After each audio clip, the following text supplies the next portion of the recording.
Hello, Garland Nixon here with Ray McGovern. We're going to talk about numerous things. Well, not, but so many things. We're going to keep it fairly reasonable, but we got to talk about this FBI Kash Patel stuff. Let's talk.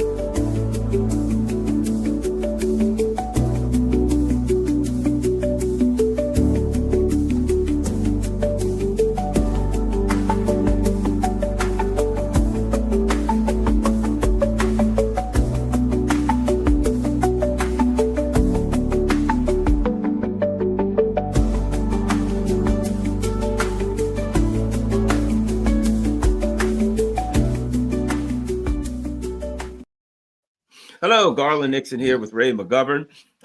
Ray is a former CIA intel analyst and one of the co-founders of Veteran Intelligence Professionals for Sanity. They do really, really good work. I've been following them for years. Also, you can find Ray at raymcgovern.com. That's his website, and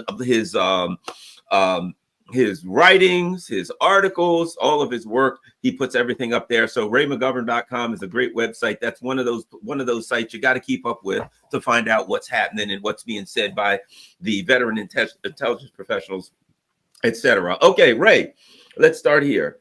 Kash Patel, he's got a tall hill to climb here. The FBI, they have been up to no good. They've been up to mischief for some time here.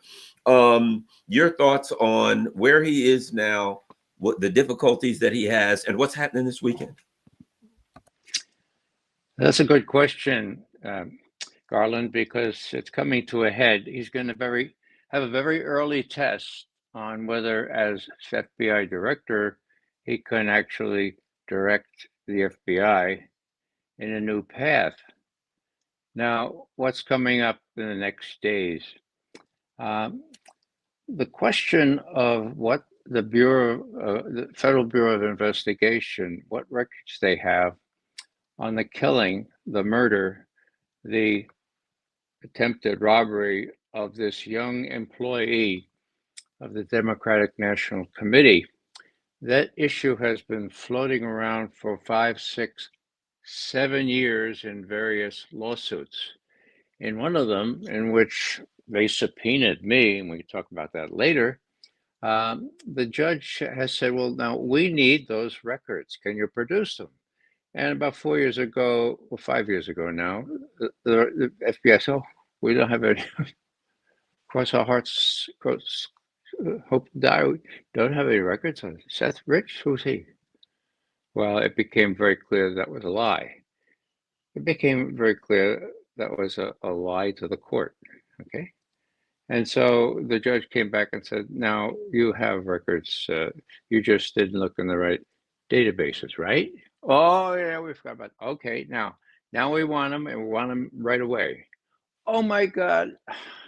Now that we looked at them, there's tens and tens and thousands of them. We couldn't possibly, it's going to take months and months to array them and such, and we're half-staffed because of COVID. Oh my God, it's going to take, and the judge says, all right, look, after several of these postponements, the judge, and he's a U.S. district judge in Eastern Texas, he says, okay, look, we want you to put this information, make it available to the plaintiff, and we want you to do that by February the 7th, 2025. That's it, okay? My patience is sort of run out, okay? He didn't say my patience is run out, but clearly that was the case, okay? So I'm looking at this, I'm saying, my God, February 7th, what's going to happen? Well, all of a sudden, the government, the Department of Justice, acting for the FBI, said, oh, we need another extension, just 1 month, just 1 month. And I don't know who's running the FBI now, but that was pretty stupid, because within that month, they had a new sheriff in town. His name is Kash Patel. And the distinctive thing about Kash, alongside his very distinguished record as a public defender, for God's sake, as somebody who cared about people, cared about the Constitution, most distinctive thing is he worked in the House Intelligence Committee when it was doing good work under Devin Nunes, okay, Republican head of that committee. and he knows where all the bodies are buried. He knows how he could easily now bring James Comey, former head of the FBI, John Brennan, former head of the CIA, various admirals and generals who headed up the NSA, the uh, National Security Agency, and God, Loretta Lynch, forgot her former attorney general. He could show that they were lying through their teeth because he already knows it. He's seen the documents.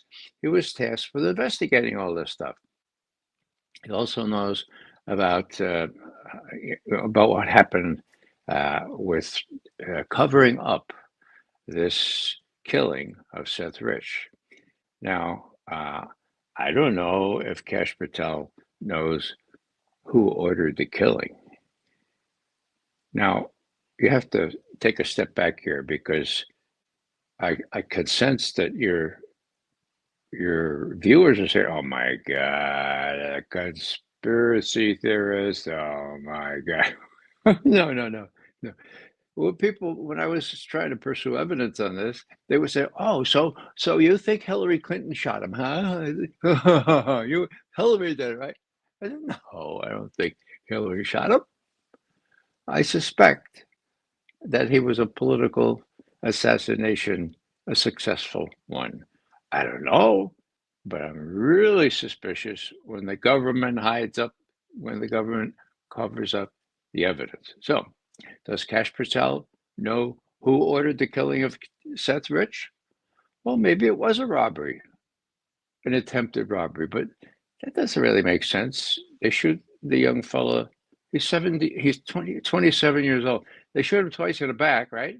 And then they forgot to take his wallet, his credit card. Oh, and they forgot to take his real fancy watch. So it was a robbery. Well, I don't know if it was a robbery or not. There is ample reason to suspect that that was an assassination to show not to mess with the Democrats. Now, why is this important?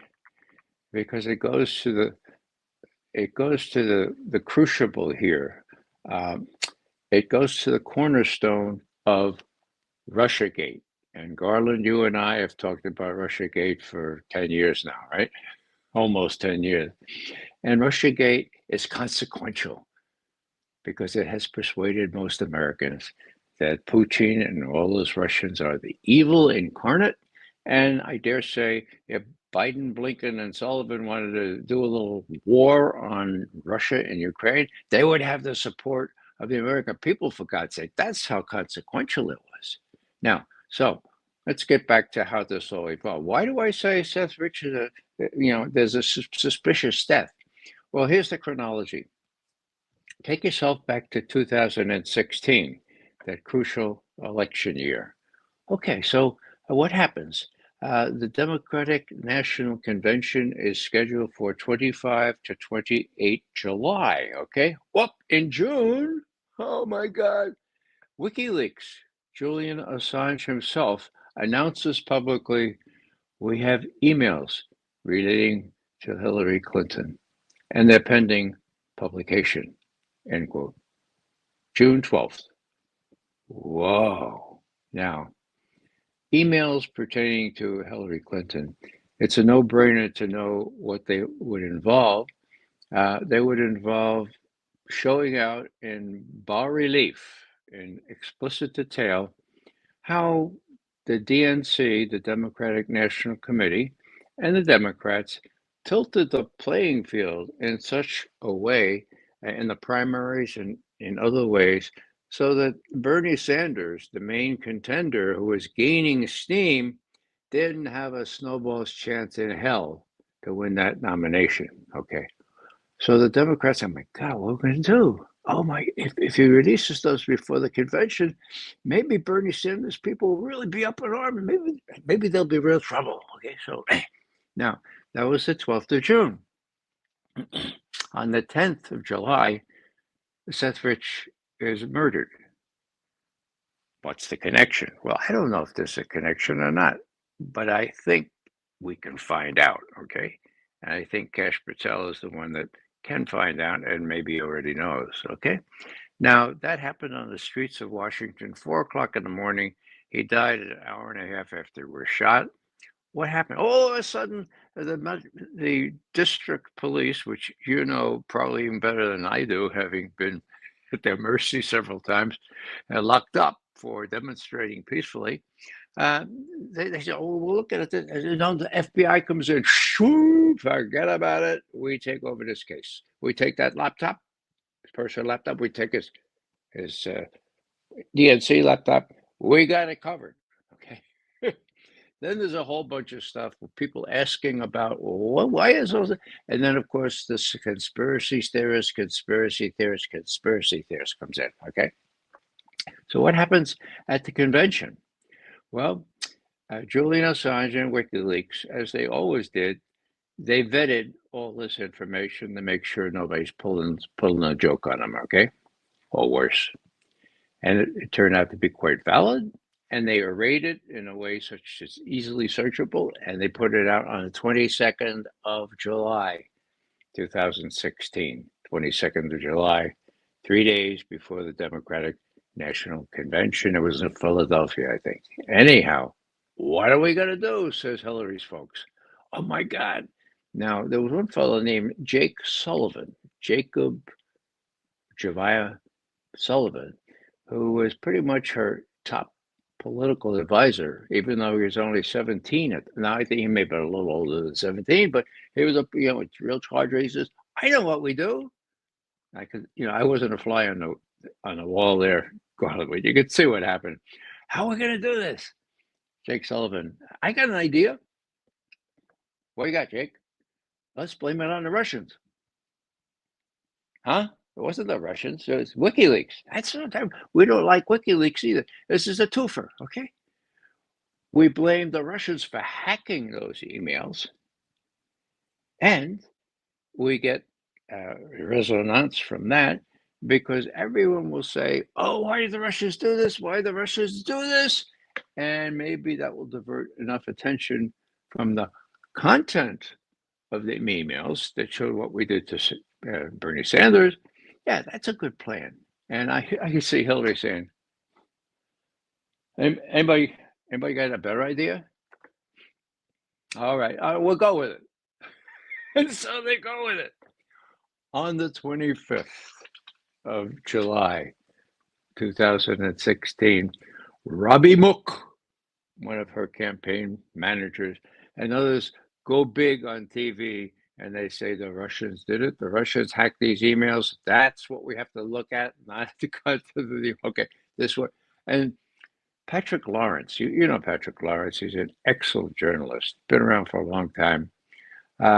We found a blog that he did that day, okay, a couple hours after Robbie Mook and all these people blamed the Russians. And he said, "Oh, give me a break," he wrote on Salon. So you're asking us to believe the unbelievable, right? You're trying to divert attention from this. I don't buy it at all. And in what he described as one giant exhale, he got out this incredible article. Look it up. It's on my website, Mcgovern.com. I think it's titled Patrick Lawrence Saw It from the Start. Or, anyhow, that was the 25th of July. 3 days later, the convention ends. Bernie Sanders folks, they had to defend against charges. Well, why did the Russians do this? Why did the Russians do this? Why they didn't even know all the content of everything was sort of disguised and suppressed. So what happens next? At the last day of the convention, Hillary Clinton's PR lady, her name is Jennifer Palmieri. I've met her at one of these Democratic think tanks, so to speak. Anyhow, she admits in public at this meeting that she was sent out to sell this story that the Russians hacked so that they could help Trump win. Of course, he hadn't won yet, and damage Hillary.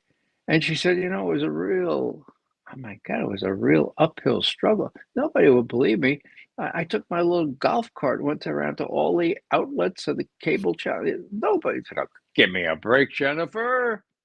But then, says Jennifer, when we got back to Brooklyn, Hillary campaign quarters, then people started coming to us with real information. I mean, like people, journalists tied very closely with unnamed sources and intelligence, and sometimes it's intelligence people themselves, and they started filling in the picture that it was a Russian hack as a Russian hack. Okay, so then, well, that was August already, and then September, we didn't have anything really to pin it on. But then on the 1st of October, we got what we needed, a joint memorandum signed by James Clapper, the Director of National Intelligence, and Jay Johnson, the head of Homeland Security. That's interesting. So no FBI, no CIA. Well, okay, let's take it. What does it say? The Russians hacked, the Russians hacked. We got proof the Russians hacked. Okay. That was when we got off full speed ahead. We had what we needed. What's the problem with that? The problem with that is they still had no evidence. The problem with that is that the cyber firm that the FBI head, James Comey, hired to do the forensics on the Democratic National Committee computers had not reported yet. They had no findings yet. As a matter of fact, they never reported. So Jay Johnson, in court testimony, later says, I'm a lawyer. Obama made me do it. Obama told Jim Comey, who always did what Obama said, and me, look, put out this memo. And we didn't have any real evidence from the cyber people or from the forensics people, but that's how it happened. He forced us to do it. So that's 1 month, 1 month and half a week before the election. That's how that went down. Now, if I can just insert here the role that we veteran intelligence professionals for sanity played in this. Suffice it to say that when we set ourselves up and created a record for ourselves, even before the Iraq invasion, even before we knew that there were no weapons of mass destruction. We knew it then. We did 3 memos before that invasion and warned the president. We thought the evidence was very slim. Anyhow, even before that, we were thinking, well, after that, into 2016 now, we were joined, that is, VIPS was joined by some pretty incredible people, okay? One fellow named Bill Binney. You know him, Garland. Friend and foe alike acknowledge that Bill Binney is the smartest guy that ever crossed over the threshold into NSA. He was one of their technical directors, okay? And so was Ed Loomis, another fellow who was another technical director, former of NSA. And then Kurt Wiebe was top senior analyst, okay? They joined VIPS, okay? And so I asked them, I said, well, no, okay, if the Russians hacked, we must have evidence of that, right, Bill? And Bill said, yeah, we must have it. I said, well, do we have any? He said, no, apparently not. I said, how do you prove that? Well, we wrote a memo, December 12th, 2016, mind you, okay? Trump was still just president-elect. And we said, look, there is no evidence that the Russians or anybody else hacked these computers. It was an insider. It was an inside job by somebody who put an external storage device in one of those computers, copied it, not hacked it, onto a little thumb drive or whatever, put it in his pocket, took it over to wherever WikiLeaks published this. How could we be sure of that? These 3 people created the systems, created the networks, and to boot, in June of 2013, Ed Snowden brought out the slides showing the routes, and showing how they track all these things, and showing without doubt that it would undoubtedly have uh, been collected. Okay, so we put that out. Nobody took much notice, but it's worth putting on the record that we could see even then, because of our expertise in VIPS, and because of what Ed Snowden helped us with, and we put some of those slides in our memo appearing on consortiumnews.com. Look it up, December 12th, 2016. And the principles of physics, for God's sake, okay? Principles of physics is what these guys work with. Now, how can I, as sort of the chair of this memo, how could I be confident that I could understand all this, right? I mean, I majored in Russian classics and Latin and Greek, and my technical people refer to me as, oh, that history major, for God's sake, history major. Well, this is worth saying. When you're in the business for a while, you know the people you can trust, okay? Yep. And not only I, but everyone in NSA, nobody could say anything wrong about Bill Binney, except maybe he left his one shoelace untied one time, So, and watching their record, and seeing how they came to join us, and seeing the abuse that they suffered at the hands of NSA management, you trust these people. You don't have to understand every jot and tittle, but you trust them. So we went ahead and we went on record again in December of 2016. Big mistake. 16. So what happens next? Well, Obama and the Democrats and the deep state, in the person of James Comey of the FBI and John Brennan of the CIA, they say, "Oh my God, the guy's won anyway, despite all our efforts." Now, maybe some of you viewers are asking, "Well, how do you know that? How do you this isn't the principles of physics here, Mcgovern. How do you know that James Comey played fast and loose with the law, regulation, and the Constitution?" I know because he admitted it. These guys write books, right? We analysts have to read these turgid prose books, okay? And in this book he wrote 2 years after all this, he said, I was operating in an environment in which Hillary Rodham Clinton was sure to be the next president of the United States, period, end quote. Okay, now that's not conclusive proof, but I would just suggest to you, if you're operating in that kind of environment and you take liberties with the law to help that happen, you might become Attorney General, for God. You're not going to be indicted. You're going to be promoted. And it was a sure thing then, right? Oh, how about this, Ray? Both of us have been around Washington, D.C. long enough to know what that means. You know what I mean? We've been around Washington, D.C. to know that when everybody's looking at the candidate and that candidate and they feel that candidate is likely to win, that everybody starts angling for a position in the administration. They're all angling for a position. Brennan, everybody knows Brennan was angling for a position. They were angling for, but the word Brennan was going around literally telling everybody that he told a friend of mine that he was angling for a position in Hillary's cabinet. So knowing what you know and knowing DC, that's all Comey was saying. Hey, I was angling for a position in Hillary's cabinet. So that also implies, if I had to yank the truth a little bit, stretch it a little bit, massage the truth a little bit here and there, I did what I had to do because there was a nice cushy landing waiting for me as an AG or whatever. Yeah, I would emphasize, Garland, you're absolutely right, but that pertains to the leadership, the people, the bureaucrats that bubble up to the top of these agencies. It does not apply across the board. They're usually honest people. They will continue to tell the truth. I worked in that kind of environment, and I treasure those moments. It was 25 years worth, but it was good duty because I could tell the truth.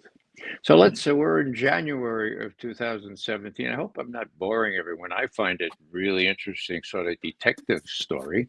Okay, January comes. Trump, my God, won.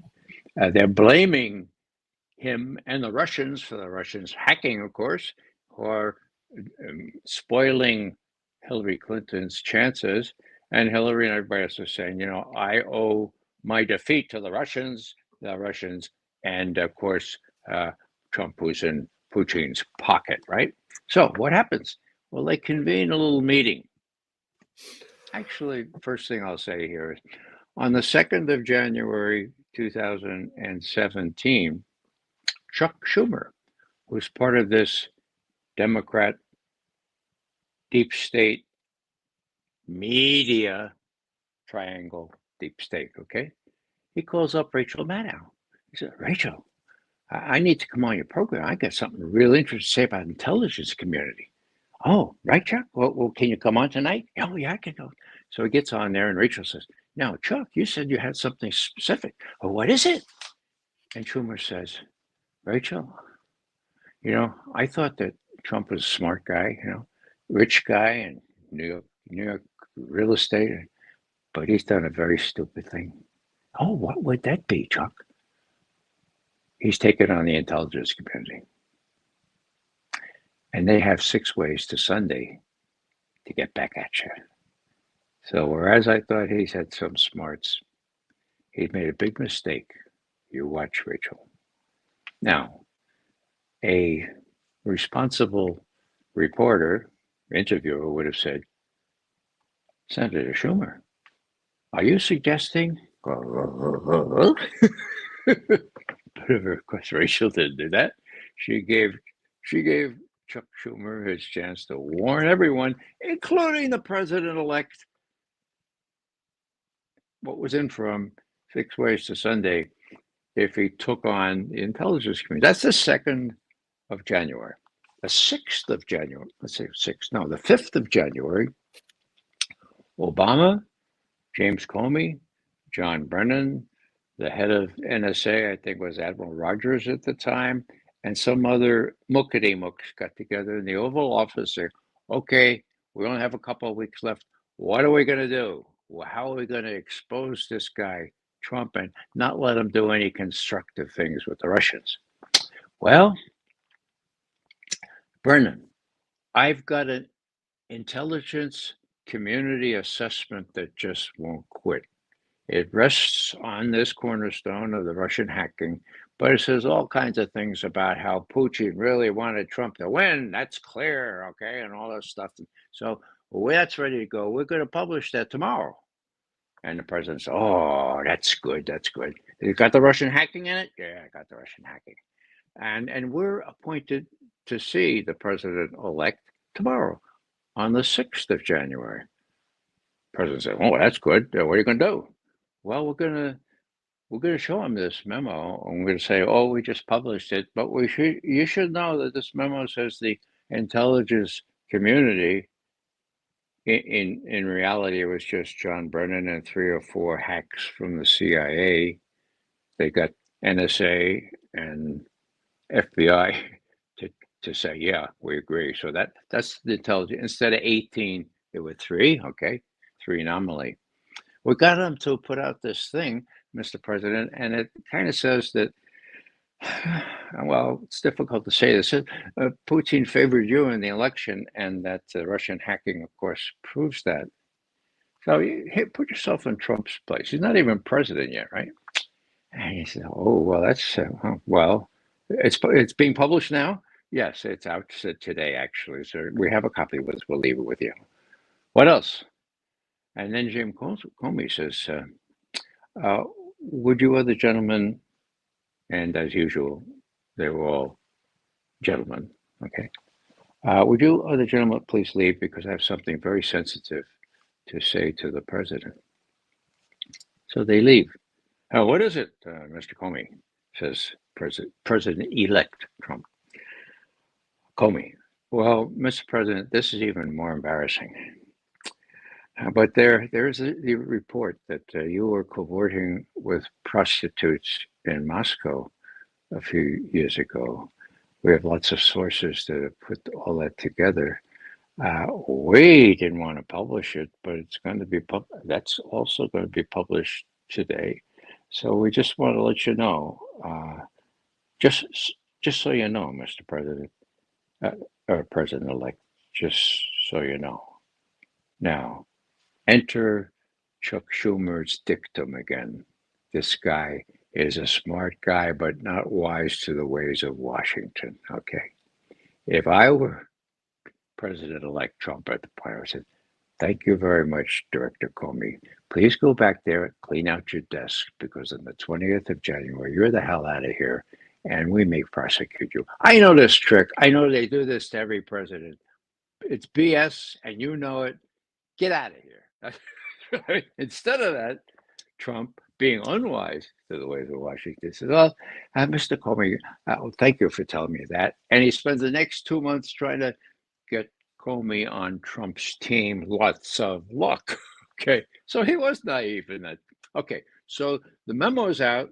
Everyone crows about how great it is. Okay, the intelligence community assessment, so to speak, and the story about the pee tapes, the tapes showing that the prostitutes peed on the bed where Obama's slept. It was so extraordinary, so stupid that I could not see why people like David Korn, who else? Michael Isikoff. They write a book on it, for God's sake. They must have got paid pretty handsomely. Anyhow, it was all bogus, but it took a long time for it to wash out. So, meanwhile, what's happening to the forensic evidence that the Russians hacked? Well, CrowdStrike can't report. They don't give a report. And finally, Devin Nunes, who was edged away from being chair of the House Intelligence Committee, got some of his people to say, hey, let's get the head of CrowdStrike, the cyber firm is supposed to be looking at the DNC. Let's get him in the chair. Let's get him testify under oath and find out what happened. Good idea. So on December 5th, 2017, so the same year, but almost a year later, they get Sean Henry. Sean Henry. Oh, yeah. He was the chief cyber guy for Bob Mueller at the FBI for about 12, 13 years. Then he was set up with this new CrowdStrike outfit. And then they're going to do the forensic. Okay, so they get him in the chair, okay? December 5th. Now, the interesting thing is that the Republicans were able to pull this off without Adam Schiff, who was the ranking member of that committee and was just about to take over the committee because of the midterm election. He wasn't fully wise to what was going on. So here's the testimony. Mr. Schiff. Now, Mr. Henry, please tell us exactly how the Russians hacked the DNC computers and when would that have been? Now, the answer is very interesting because the answer is, my counsel reminded me. So you can almost say the counsel pulling me, hey, Mr. Henry, you're under oath, you're under oath. My counsel reminded me that we have no technical evidence that the Russians hacked into the DNC. Actually, we have no technical evidence that anyone hacked into the DNC to procure those emails so damaging to Hillary Clinton. What? After years of saying, yeah, the Russians hacked president. Oh, there's no technical evidence. Then, of course, there's this charade about, well, it's consistent with what Russians have done in the past and all that stuff. So there's no evidence. Now, here's where the story gets even more interesting, in my view. December 5th, 2017. What does Schiff do, who becomes chair a couple of weeks later? Okay. He puts it under lock and key. It's not classified. He puts it under lock and key in the bottom of his cabinet and keeps the key to himself for 2.5 years. Okay. Now, Trump was just becoming a little wiser to the ways of intelligence and how they do you in. 2 years later, in 2019, when he threw out the director of national intelligence, a guy from Indiana, his name is Senator, I'll think of his name in a second, but he was foisted on Trump, and he was no brighter than Dan Quayle from Indiana, and that's, well, I'll leave you. Anyhow, what happens is Trump gets this fellow John Ratcliffe, oh, and a fellow named Grinnell, Rick Grinnell. Rick Grinnell becomes temporary, that is, acting director of national intelligence when the Indiana guy gets cashiered, and then Ratcliffe comes in. During that period, and we're talking 2019, they say to the president, look, you're the president. Schiff is keeping that under lock and key. You could order him to release that testimony, and it's the fulcrum, it's the basis for Russiagate. Why don't you do that? And Trump said, "Oh, I can? Yeah, but it's classified." Actually, Mr. President, if it's classified, you could release it, but it isn't even classified. Okay, well, what do I do? Well, you authorize me, Grinnell, at that point. I had to call up Schiff and say, look, Mr. Schiff, if you don't release that testimony of Sean Henry, CrowdStrike, I'm going to do it. The president has told me to do it. Next day, the 7th of May, 2020 now. So do the math. It's 2.5 years after Sean Henry's testimony. The next day, the testimony is released, but guess what? Gosh, the mainstream media must have missed it. Oh, God! Because they treated it like a cloth filled with leprosy, okay? They didn't report on it. And we went crazy in the alternative media. You and I discussed this many times. On Consortium News, we immediately said, look, the jury is in here. These guys are lying through their teeth, and they're getting away with it because of the mainstream media. Now, I'll try to finish up here so I'm not boring everyone. But I've been following this story very, very closely. Aaron Matei, who's about 50 years younger than I, he's picked up the cudgel here. He's done great work as well. It's the easy story to tell if somebody will listen. Okay, why is it coming to a point now? Well, the way it evolved in my case was that I do a lot of work with Robert Scher, who's an incredible reporter. He ran ramparts during Vietnam, and that means something. Look it up for younger people. And now he's a professor at the University of Southern California, Annenberg School for Journalism. Whoa, okay. So I've talked to his larger class twice via Zoom last October. Why it's wrong, why it's deceitful to say that the Russian invasion of Ukraine was unprovoked, full scale, and maybe illegal. Okay, so I gave that thing. I'm invited back to speak to his class on the 24th of February this year, just a couple of weeks ago. So I said, hey, Mcgovern, you ought to put this together here. What Bob Scheer has assigned to his students to read is Jeff Gerth's wonderful study of Who Shot John, play-by-play on Russiagate. Now, who's Jeff Gerth? Well, I quickly learned that he worked right alongside Cy Hirsch for the New York Times for about 20 years, and Cy told me, look, this guy is the best. He is the best, okay?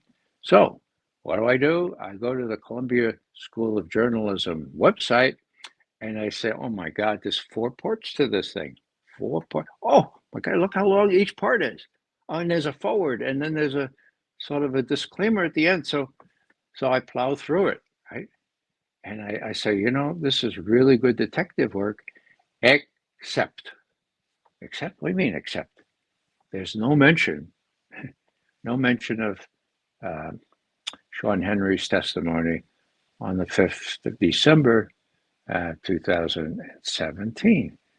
So I said, well, that's odd. I mean, I've been describing it here, and I think it is. It's sort of key to whether there was a Russian hack, which in turn is key to Russiagate. So, I said to myself, well, Ray, you only have a couple days left before you appear before these journalism students, great big class. And how do you resolve this? So I know what I'll do. If you try to be an investigative reporter, like like Garland Nixon or Robert Perry or Cy Hirsch, you call the guy up for God's sake and you ask him. So it took me a weekend to find out how to get in touch with Jeff Girth, but he called me right back when I finally found an email for him on the morning of my speech to the USC folks. He's a real gentleman. And I've since exchanged many emails with him. Long story short, he put it in there. It was in there with appropriate attention and emphasis. His editors knocked it out. His editors did all kinds of editing stuff out that they didn't want to be in there. And so even someone like Jeff Girth, who's done all the homework and is diddled for, well, he submitted his draft in May of 2023, and it was, 2022, and was published in January 2023. So they diddled him, they've delayed, and said, do you really think this? And there was one key piece of information came in, which made it impossible for them not to publish it, okay? So then what they do, get this now, you know how difficult it is to track changes when you do a draft, and all that stuff. Well, there are all kinds of ways to make it really clear to the original writer what's changed. The Columbia Journalism School editor forgot to do that. So he sends this thing back to Jeff, who was beginning to suffer from COVID, without any indication of what the hell he'd done, what he'd cut out, what he'd fixed to make more amenable to publicate, all this stuff. And so Jeff was in no position to contest it. For God's sake, get the thing out. And he later learned that was cut out. So what was my message to these students?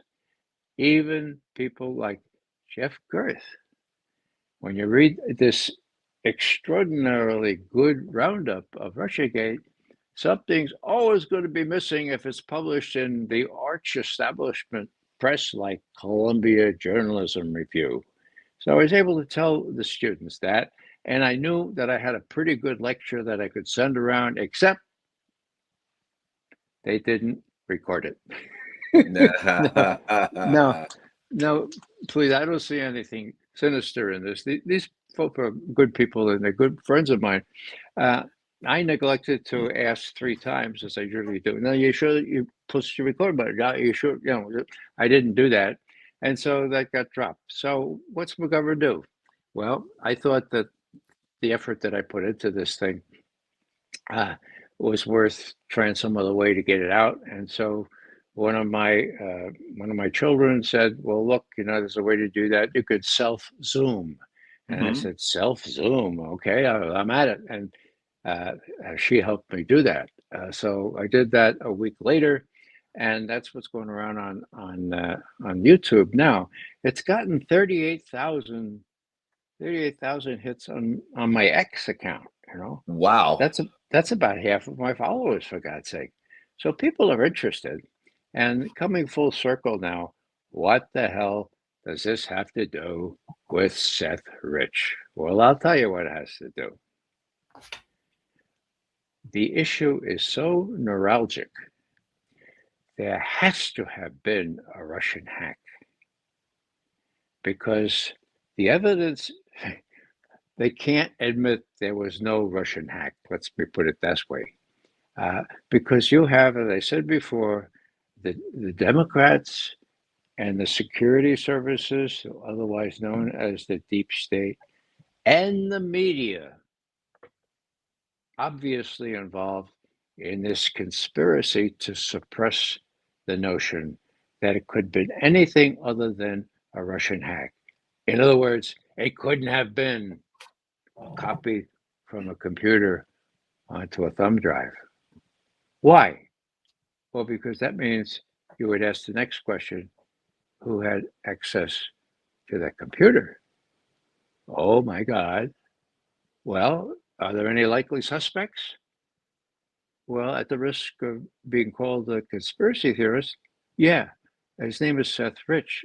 He was murdered in an attempted robbery uh, a month after it was revealed that somebody had made these emails available to WikiLeaks. Now, little footnote here. I asked Bill Binney just 2 days ago. I said, Bill, I remember you're saying that NSA could easily find out uh, if Seth Rich was in touch uh, with WikiLeaks electronically, right? And he said, "Sure, of course they could. They collect everything. They have special programs to allow this." Oh, that's interesting, isn't it? So either they know that he did or that he didn't. Yeah, yeah. They're not saying anything. Okay. The other thing is that Cy Hirsch himself has issued well, he was deposed. I guess that's an affidavit or so. He was deposed, and he said, yeah, a very good source of his told him that Seth was giving this to the Russians and that he asked for payment for it. It's kind of unsavory, but so during this time, it becomes clear that the Rich family is getting a little nervous.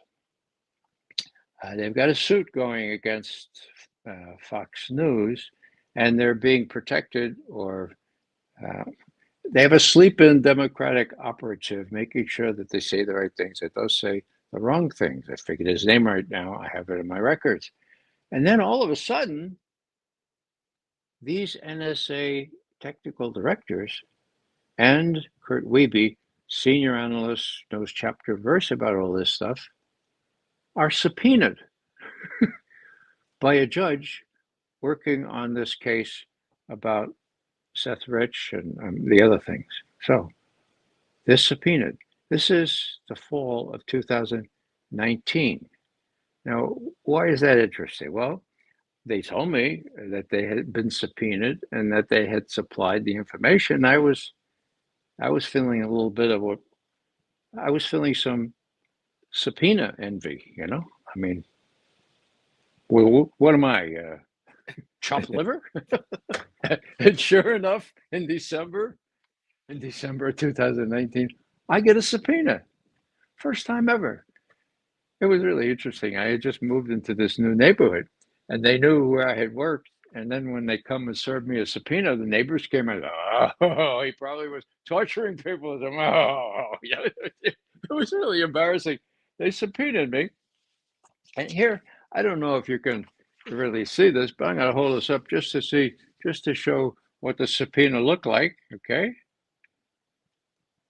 Pretty official. And what did they want? They wanted two things. Okay. First, and I'm quoting, all documents and communications relating to claims that one, the DNC was not hacked by the Russians in 2016, or two, that the DNC data was leaked, not hacked, including but not limited to claims made in the memos below. What are these memos below? A memo of December 12th, 2016.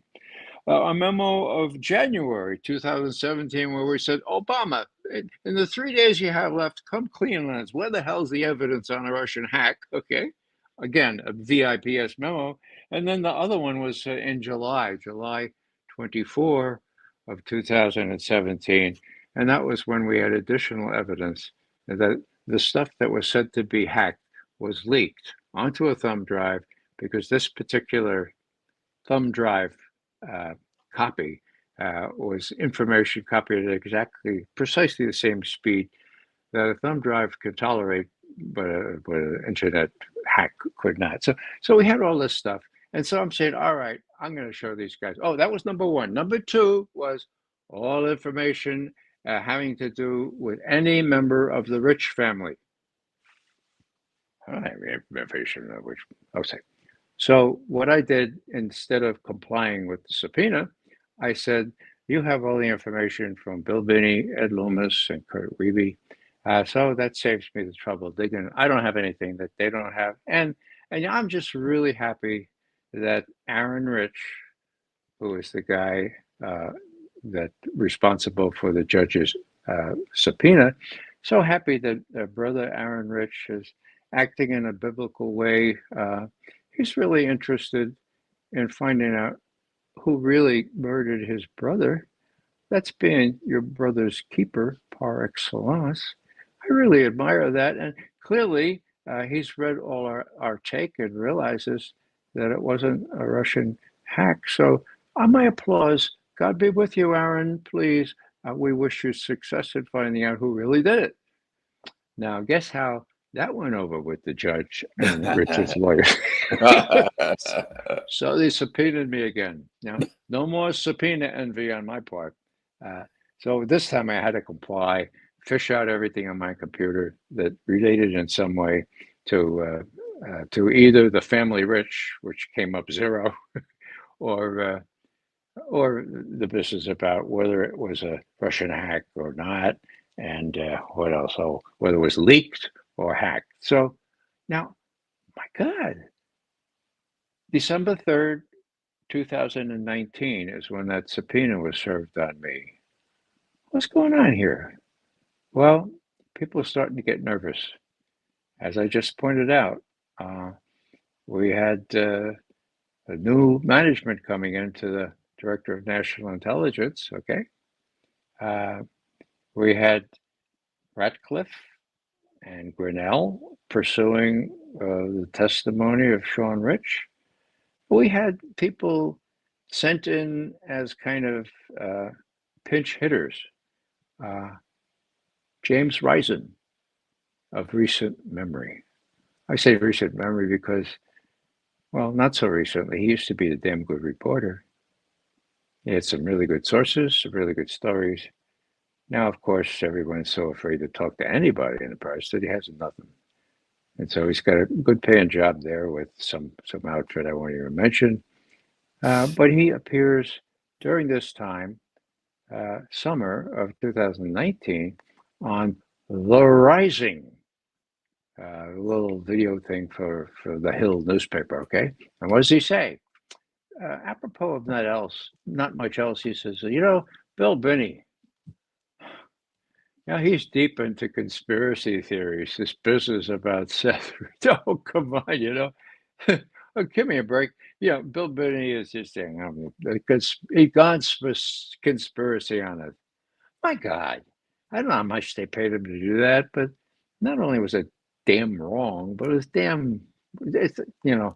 I used to admire James Risen. What they'll do now to get paid when they can't get paid in a decent way, I don't know. Anyhow, so that's the subpoena story.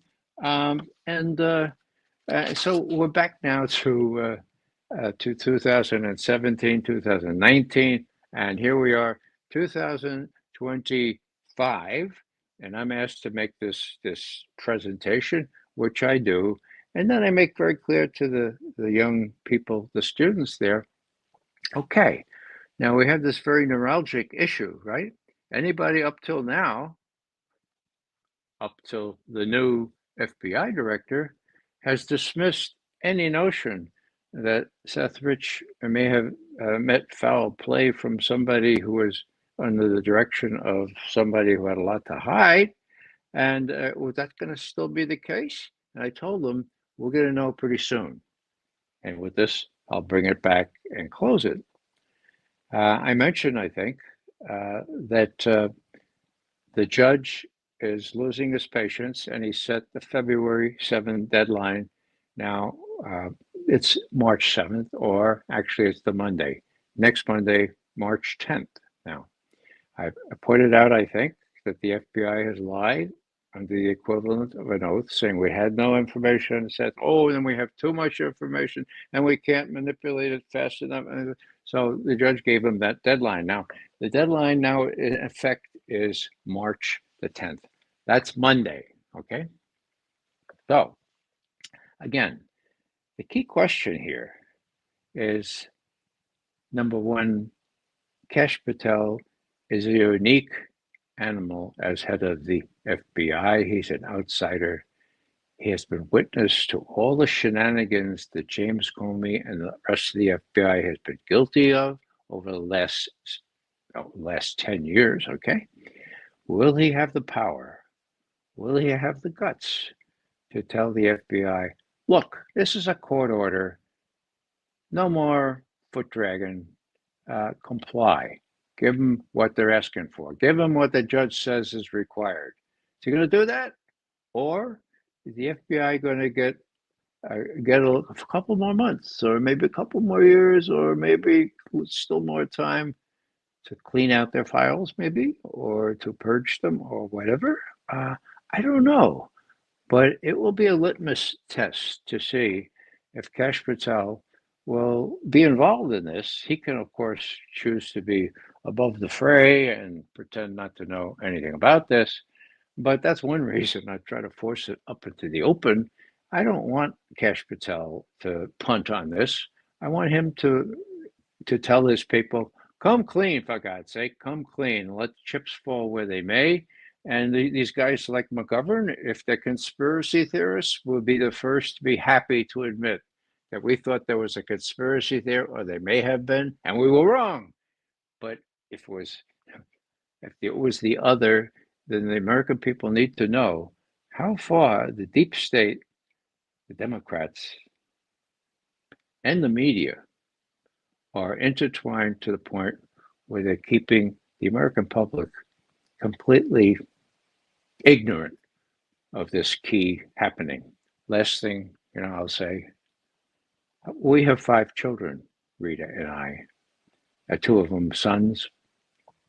They're twice the age of Seth Rich when he was killed. But I can't abide the thought that either of them their life would have been cut short at 27 for political motives. I suspect that is the case here. Call me a conspiracy theorist if you will, but get the evidence out, for God's sake, before it's too late. Thanks, Carl. I didn't mean to carry on at the length there, but I think it's a story that needs to be. If there are any viewers out there that have any influence with the FBI senior management, or with courts in Eastern Texas, or whatever, please have them watch my video, which I replayed or redid as a self-Zoom, including a couple of the things that I learned from Jeff Girth in the interim. And then I will feel at least, well, I gave it my all, and I think the whole thing is much more important than most people realize. Well, thank you, Ray. I knew when the whole Seth Rich thing went down, and a lot of people started saying, we've got some questions about Seth Rich. And immediately back then, you were thrown off Twitter, or if you were on Facebook, if you just said, well, what about Seth Rich? Crazy conspiracy theorists. You get strikes on your YouTube, strikes on everything. If you just use the word Seth Rich, the Hunter Biden laptop, if you mentioned it or put a story up, they would lock your Facebook account. And so I've always, like back then, I always knew, as they say, if you're over the target, if you're taking flack, you're over the target. When they went all out everywhere on social media to shut down all conversation about Seth Rich, that made it clearly obvious that they had a reason for doing that. The other part of it is this: the story then becomes that it's not Seth Rich. The story becomes, holy crap, the FBI knew all of this stuff. It's like the Hunter Biden laptop story. The story is not the Hunter Biden laptop story. The story is that the FBI had the Hunter Biden laptop for 10 months and went to Twitter and went to the news and went to social media and said, if anybody tells you there's a Hunter Biden laptop out here, it's Russian disinformation. That's not the laptop. They deliberately, with malice and a forethought, lied to the American people. And that is probably the clearest example of election interference that I've seen. But the same with this. Imagine, as a former investigator, that somebody comes in. Hey, what do we have a shooting? Oh, great. Terrible thing, but you got information on it. Yes, we got the laptop of the shooter. Let's look through it and see if we can find the perpetrator. And you look through it and you find evidence. Well, wait a minute. There's a mysterious circumstance going on at the shooter's job, and the shooter was suspected of being in. Oh, we better look in that direction right away. Let's go bring some people in there. Let's question them. What do we have at the scene? But instead, we say, we're not sharing anything with anybody. We're just going to keep it. Move on. I can't imagine it. Yeah, there's nothing to see here. And if anybody asks any question or brings it up, let's make sure that they're censored, shut down. At that point, it becomes obvious that the perpetrators, as they say, the calls coming from inside of the house, that the perpetrators are inside the house. Yeah, Garland, a little wrinkle on what you just said, which was absolutely correct. My information is that the Metropolitan Police, DC Police, who have the capability, a special cyber unit, to look into laptops and stuff like that. They say, no. The FBI took the laptop right away. We're going to take it. We'll leave this to us. We know how to do this, all this stuff. So, wow, it makes it even worse. With respect to the Hunter Biden laptop, it's probably worth recalling. Can I give 4 or 5 minutes to this? Okay. Certainly.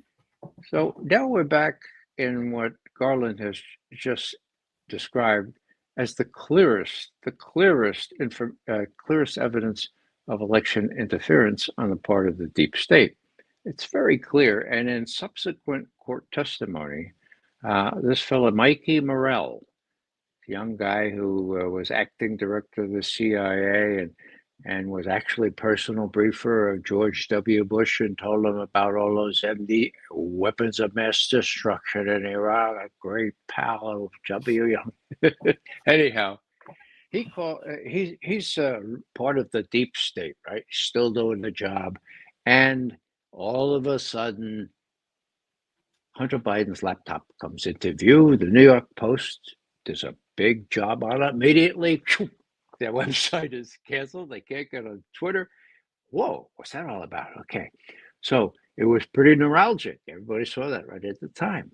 Well, what actually happened on the ground was that by court testimony, we know, Antony Blinken, Secretary of State of recent memory, okay, who is then a Democratic hack, remained a Democratic hack. He called up this Mikey Morell, who's still around. He's still, okay. Say, Mikey, my God, this is awful. If what the New York Post is published about this laptop, it's just, it sort of shows that not only Hunter Badadi was on the take, and not only with the Ukrainians, but with the Chinese. My God, is there something you could? I got an idea, Mikey. Could you round up some previous intelligence directors and get them to say that the Russians are behind this? It worked on Russian hacking, maybe working on it, right? And so Mikey says, "How many do you want?" Oh, maybe 5 or 10. Oh, don't worry about it. I'll get you 50. 3 days later, 51. Mikey added his own name. 51 former intelligence directors or deputy directors or blah, blah, blah, blah, show that this laptop story bears all the indications of a Russian intelligence disinformation operation. Okay. Whoa. Now, I know several of the people, personally, several people of those 51, okay? I asked one who continues to be in correspondence with me, hey, did you check with the FBI? I mean, everyone knew they had that computer. Why'd you do this? Well, unusually, the admission was, I am so scared that Trump might win this election, that I'd do anything to prevent it. This is a very high level, uh, a person known for a lack of corruption and telling the story straight. He's got, and do not blanch before the word, Trump derangement syndrome. And so he says there in black and white in an email to me. I had to do this because I'm so afraid, so turned off by Trump. Okay. So that's the story on that. Now, getting back to Tony Blinken. So he asked Mikey Morell to do this. Mikey Morell admitted that in court testimony. And so that's how they got these, not 5 or 10, but Mikey's a really good guy. He's got good contacts and working with John Brennan and John Brennan's PR guy named Shapiro. 51, right off the bat. What happens? They link that story, they tell that story to Politico. And Politico runs, and they have their own agent there. She runs the thing right away, 1 week before the last debate, right? Okay. So the last debate, again, Trump, after almost 4 years, still not wise to the ways of Washington. He gets the idea that he'll embarrass Biden by raising the laptop issue. And he says, hey, what about the laptop where the Russians, he says, what about that laptop where shows that Daddy and Hunter were on the take? And of course, Biden, extremely wise to the ways of Washington and well prepared, said, Mr. Trump, have you not heard that 51, mind you, intelligence directors or deputy directors, that they said that bears all the earmarks of a Russian intelligence disinformation operation? You didn't hear that? So there you go. It worked that time, okay? It didn't work the first time for the Russian hacking. It worked in 2020. Now, please don't get me wrong. I don't think that's conclusive proof that's why Biden beat Trump in 2020. But sure as hell didn't help Trump, right? And the big and it thing doesn't here, matter whether it helped him or not. It's illegal. It doesn't matter if it helped him or not. The act in and of itself, everybody, and if I'm not mistaken, John Brennan, I believe, was getting people together, and John Brennan sent out an email. And the email said, and you can find it online, it was released. The email said that we're doing this to give Biden something to push back against Trump on Thursday night at the debate. They sent an email out saying, can you help with this? This is about the debate on Thursday night. Anybody who got that email knew what it was about. Okay. So if you are a conspiracy theorist, you actually have a conspiracy. Took the words right out of my mouth. But two things here, It shows how afraid John Brennan, James Comey, all these other cats that can be proven to have been lying to the court and everything else, how deep stakes they have in this, and why they'll do everything to prevent the legend about the laptop or the legend about the Russian hacking to come out. And they have the full cooperation of the mainstream media. That testimony was in December 2017. It was released in May of 2020. Where the hell is it now in March of 2025? It ain't available, so people don't know about it. The other thing is that, you have to look at this in a personal way. Trump knows chapter and verse now.